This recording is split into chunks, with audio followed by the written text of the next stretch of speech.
Olá e bem-vindos. Hoje a gente vai mergulhar num universo que, olha, muita gente acha que conhece, mas os bastidores são um labirinto legal fascinante.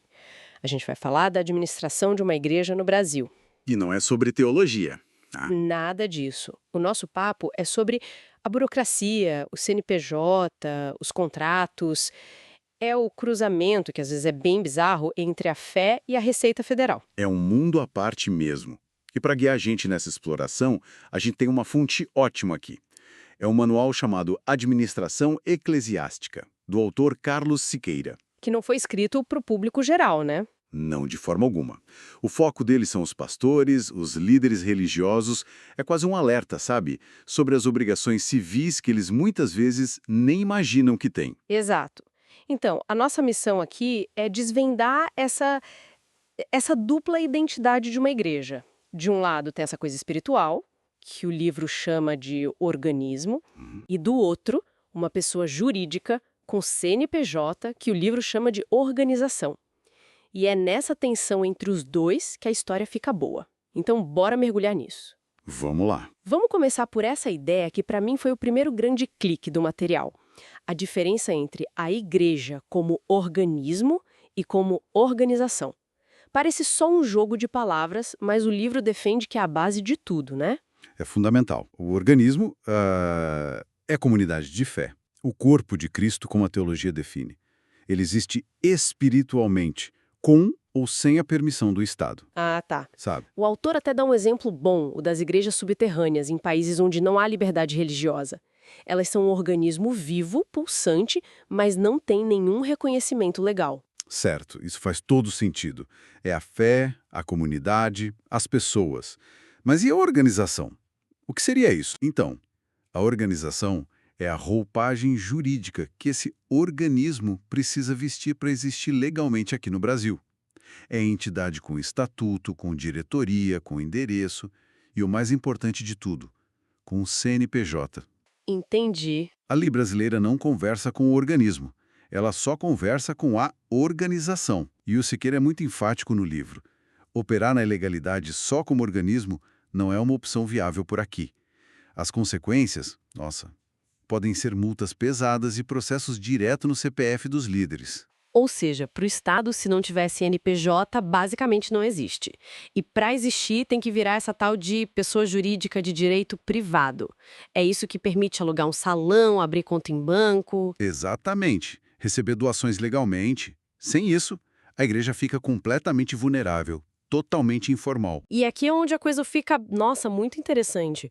Porque o passo a passo para formalizar uma igreja que o livro detalha parece um manual de como abrir uma pequena empresa. É impressionante. Totalmente. Começa com o nome. E já aí tem burocracia. Já começa aí. Sim, precisa definir o nome fantasia, que é o nome de fachada, né? Como a igreja vai ser conhecida. E a razão social, que é o nome oficial, o que vai nos documentos. Depois vem o local. E eu imaginava que era só, sei lá, achar um lugar, botar umas cadeiras e pronto. Mas o buraco é mais embaixo. Muito mais. O livro detalha um processo de verificação. Primeiro, tem que consultar o plano de zoneamento da prefeitura.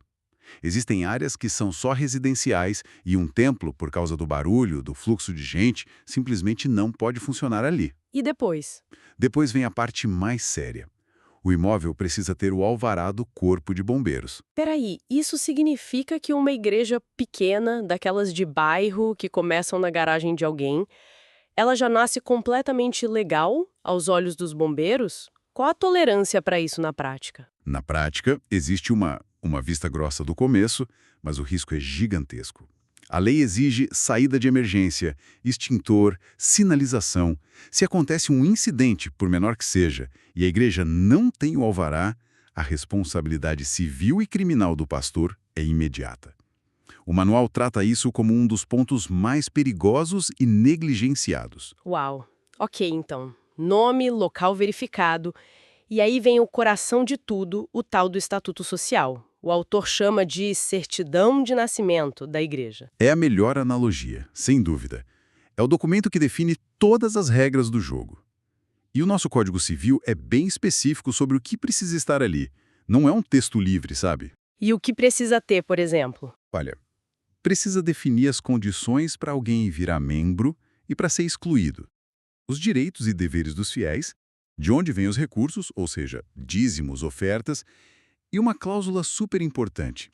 Se a igreja fechar, para onde vai o patrimônio? Hum, O dinheiro, o imóvel, os equipamentos.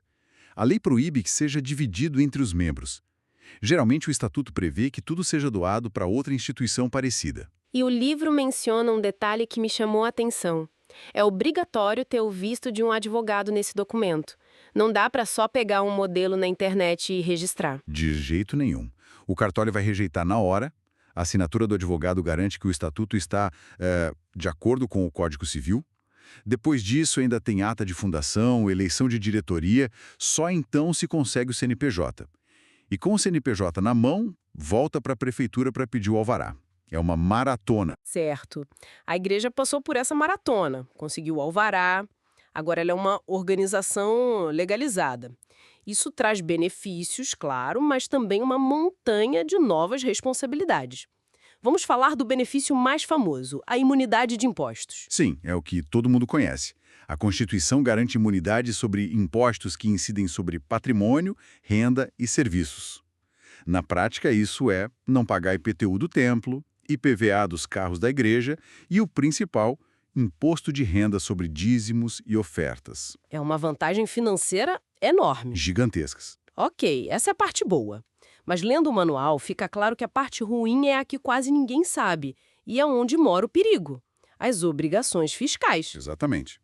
Ser imune não significa ser invisível para o fisco. A igreja precisa conversar com a Receita Federal o tempo todo, prestando contas. O livro lista uma sopa de letrinhas que assusta. ECF, a Escrituração Contábil Fiscal. Que é anual, né? Anual e bem complexa. Mas tem a DCTF, Declaração de Débitos e Créditos Tributários Federais, que é mensal. Você tá brincando comigo. Mensal, mesmo sem pagar imposto, tem que entregar uma declaração todo mês. Todo santo mês. E tem mais, a RAIS, Relação Anual de Informações Sociais do Ministério do Trabalho. Mesmo se a igreja não tiver nenhum funcionário, ela tem que entregar a RAIS negativa, avisando o governo que não tem empregados. Se esquecer, a multa é automática. Isso levanta uma questão importante sobre responsabilidade. O que acontece se o pastor, que geralmente cuida da papelada, simplesmente não sabe de nada disso e não entrega as declarações? O autor alerta que esse é o caminho para o desastre. Primeiro vem as multas por atraso. Se a igreja fica 2 anos sem entregar nada, a Receita coloca o CNPJ como suspenso. Se continuar assim, ele é declarado inapto. E o livro é categórico. Reativar um CNPJ inapto é uma batalha tão cara e demorada que, para a maioria das igrejas pequenas, é praticamente o fim da linha. Nossa. Ok, então a estrutura da igreja já parece uma empresa. Mas a comparação para por aí, certo? Porque o que acontece dentro do templo é questão de fé, não de lei. Ou não? Não é bem assim. É aí que o terreno fica minado. A lei civil entra no templo de várias formas. Vamos pegar a figura do pastor.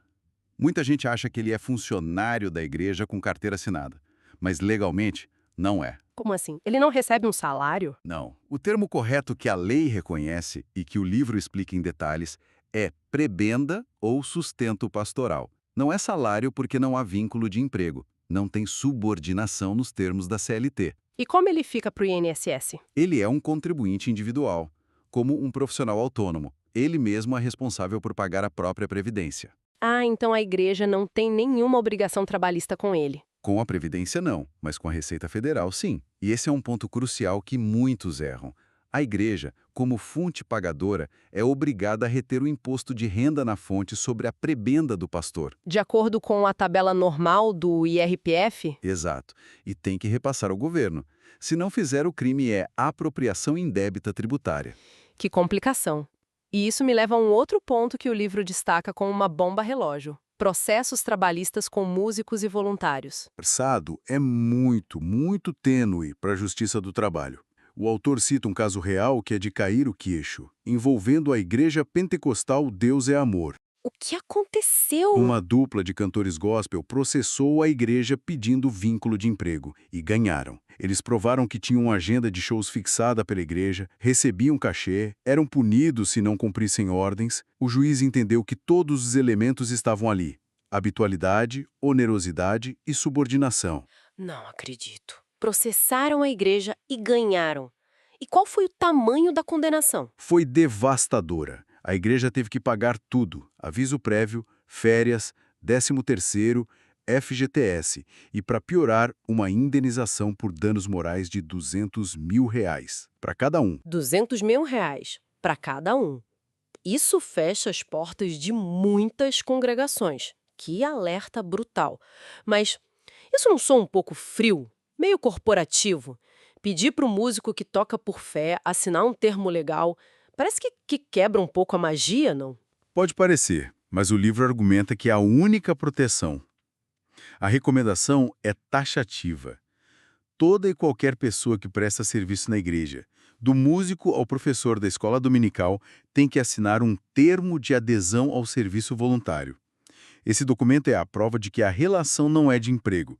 Sem ele, a igreja fica totalmente exposta. Falando em coisas que parecem quebrar a magia, e as atividades comerciais? A cantina que vende salgado depois do culto, a livraria, isso pode? Pode, mas é outra área de risco. A regra de ouro, segundo o manual, é: toda a receita gerada tem que ser integralmente revertida para a atividade principal da igreja.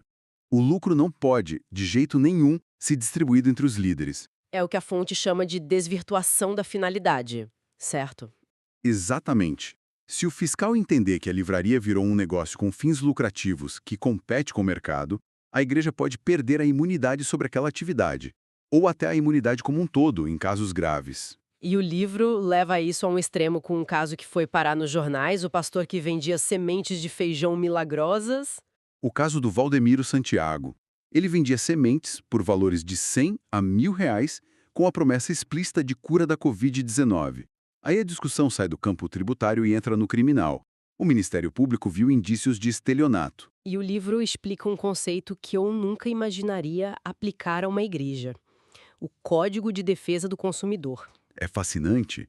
A tese é que, a partir do momento em que há uma oferta de um produto, a semente, com a promessa de um resultado, a cura, mediante um pagamento, a lei pode interpretar isso como uma relação de consumo. E se o resultado não acontece? O consumidor da fé poderia, em tese, processar a igreja e pedir o dinheiro de volta. É um território legal explosivo. Completamente. E para fechar essa sessão de surpresas, um último detalhe do manual que me pegou desprevenida: direitos autorais na igreja. Quer dizer, que até projetar a letra da música no telão pode dar problema? Tecnicamente, sim. A Lei de Direitos Autorais protege tanto o direito patrimonial, de ganhar dinheiro, quanto o moral do autor. Projetar a letra sem colocar o nome do compositor é uma violação do direito moral de autoria. Provavelmente não em um culto normal. Mas a coisa muda se a igreja faz um evento com cobrança de ingresso, tipo um show gospel. Aí o ECAD pode fiscalizar e cobrar os direitos autorais. O manual alerta que muitos organizadores são pegos de surpresa. Uau! Recapitulando, fica claro que gerir uma igreja hoje no Brasil é uma tarefa de uma complexidade absurda. Não basta ter vocação e fé, é preciso ser um pouco contador, um pouco advogado, um pouco gestão de RH. É uma profissionalização forçada pela lei. E isso nos leva a uma reflexão final que parte da grande insistência do livro em separar o patrimônio da igreja do patrimônio pessoal do pastor. O autor usa o termo confusão patrimonial, que é quando o pastor usa a conta da igreja para pagar as contas pessoais. Isso é um erro gravíssimo. E essa necessidade de gestão profissional, de separação total, nos deixa com uma pergunta no ar, não é? Exatamente. A pergunta que a análise dessa fonte nos obriga a fazer é: se toda estrutura legal força uma organização religiosa a pensar e agir como uma empresa, com contabilidade, gestão de riscos, planejamento, até que ponto essa necessidade de conformidade burocrática não acaba, aos poucos, moldando ou até transformando a missão espiritual que deu origem a tudo isso? É algo para se pensar.